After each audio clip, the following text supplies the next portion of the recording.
Good evening and welcome to KiniNews. Let's go to Malacca. An Umno State Assembly person has claimed that the current state government has collapsed after he and 3 others announced that they were withdrawing their support for Malacca Chief Minister Sulaiman Muhammad Ali, who also happens to be from Umno. Sungai Udang State Assembly person Idris Harun and 3 other elected representatives from the Malacca State Assembly have announced that they have lost confidence in Malacca Chief Minister Sulaiman Muhammad Ali and his government. The other 3 are Pantai Kundo Assembly person Nur Asman Hassan, Pengkalan Batu Assembly person Nur Hizam Hassan Bakti, and Teluk Mas Assembly person Nur Effendi Ahmad.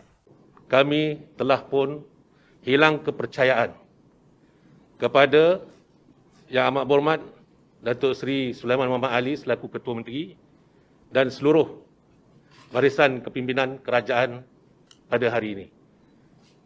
Kami berempat telah pun menyerahkan surat ketidakpercayaan kami, menarik balik sokongan kepada Yang Amat Berhormat Datuk Seri Sulaiman Muhammad Ali. Idris, an UMNO lawmaker and a former chief minister, added that with their decision today, it meant that the government has lost their majority. The Malacca State Assembly has 28 seats. During the 14 January election in May 2018, Harapans scored a narrow victory of 15 seats to 13 for Idris's BN coalition. Idris was then replaced as Chief Minister by Ahmad Zahid.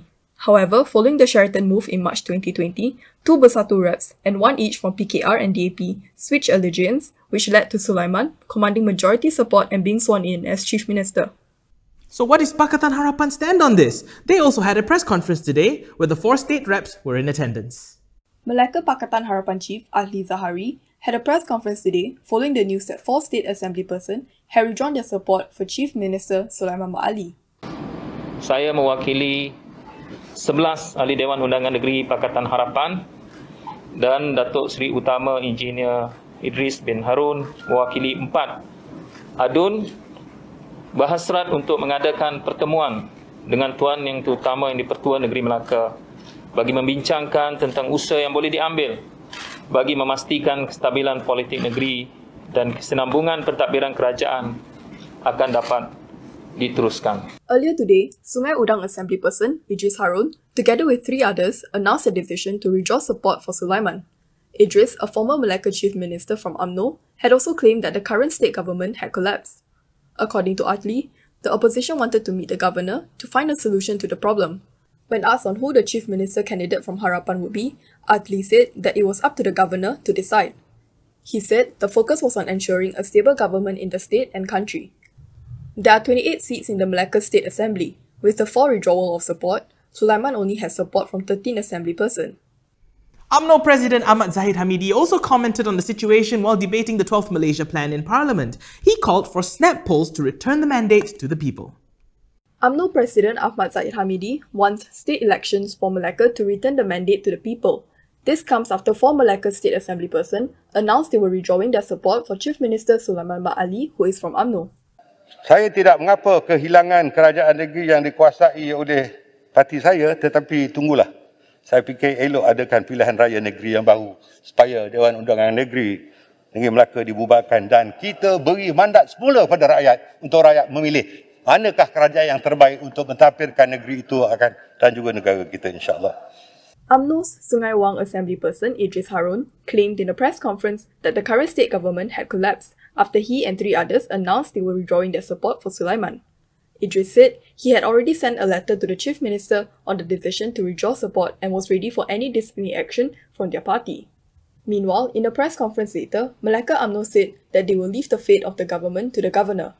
11 Pakatan Harapan Assembly persons in Malacca and the 4 others who had withdrawn their support for Sulaiman are seeking a meeting with Malacca Governor Ali Rustam. Just last week, we heard that Pakatan Nasional were going ahead with their seat negotiations among their own component parties and that there was no news from the Barisan Nasional about the matter. Today, BN component party MIC said that they too are waiting for BN's decision on the matter. MIC will wait for a decision by BN on any seat negotiations, said its party deputy president M. Saravanan. He said this in response to a question on an announcement by Bersatu President Muhyiddin Yassin that PN will proceed with electoral seat negotiations without BN. Saravanan said that MIC, MCA and UMNO are not just political parties, but the 3 parties are part of a struggle and it has to be a BN consensus. According to Saravanan, for now, there were no discussions at the BN level about negotiating with the PN, and the party will not unilaterally join the electoral seat negotiations by coalition. He added that they cannot make any decision based solely on the current situation. They have to look at the whole picture, particularly the views of the grassroots. Saravanan said MIC will weigh the views of the grassroots during its forthcoming annual General Assembly and party polls in November. Still to come, are you clinically unable to be vaccinated? Find out how you can make that officially recognized after the break.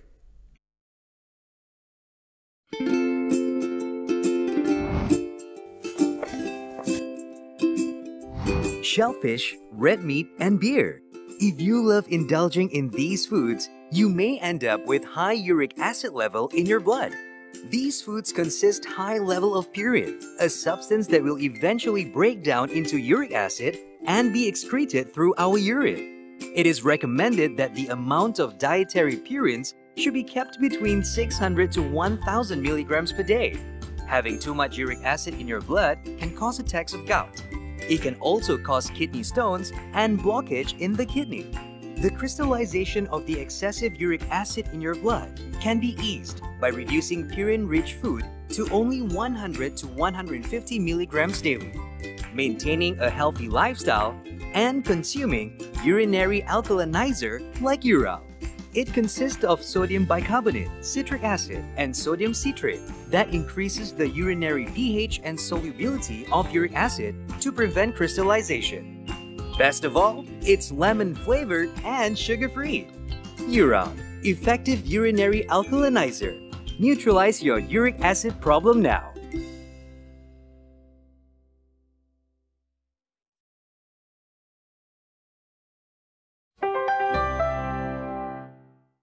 Welcome back. If you are unable to get vaccinated due to medical reasons, you can now apply for a special digital certificate on MySejahtera.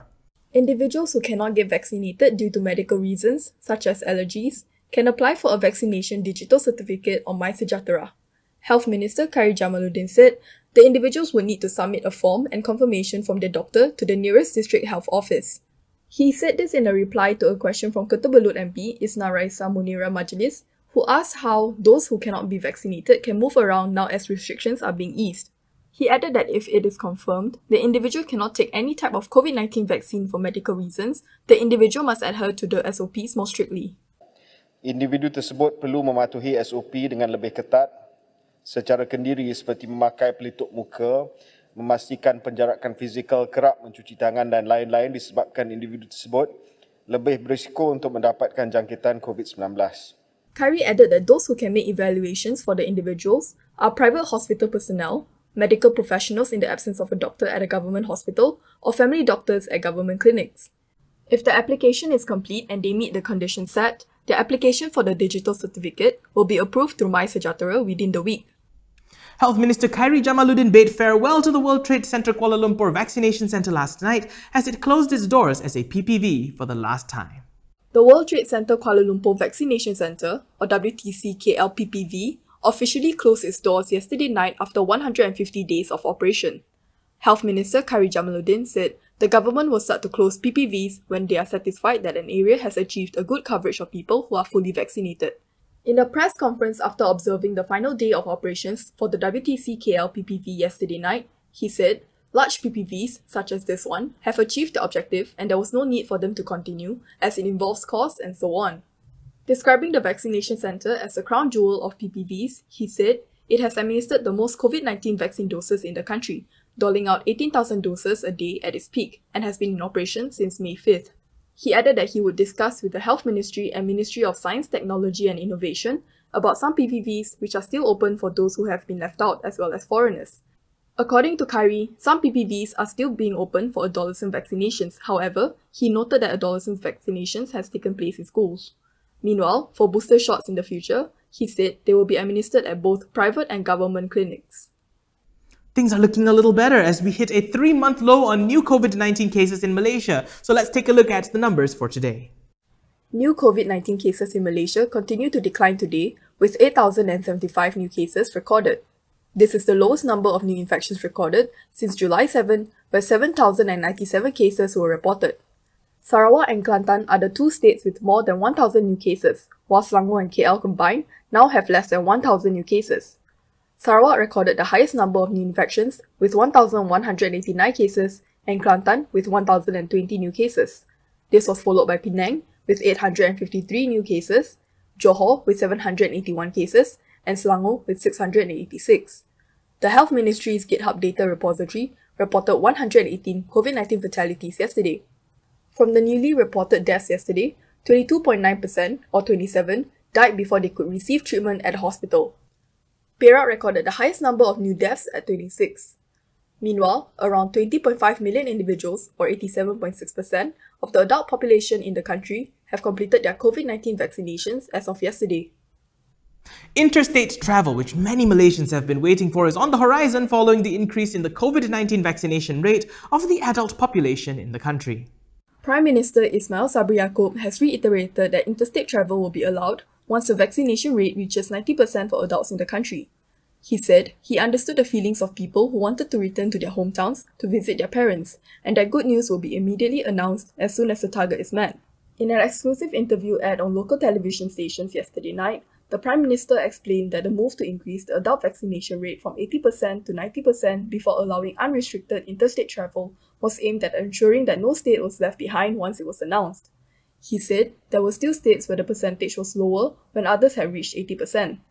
Ismail Sabri said that since the movement control order was implemented, the tourism sector was one of the sectors that was most impacted. And as long as interstate travel is not allowed, tourism cannot be restarted and reopened. He added that he was confident that unrestricted interstate travel is fast approaching as the percentage of adult population fully vaccinated is further increasing. On the My Travel Pass, he said, the government will allow people to go abroad without having to apply for the pass once the 90% threshold was reached.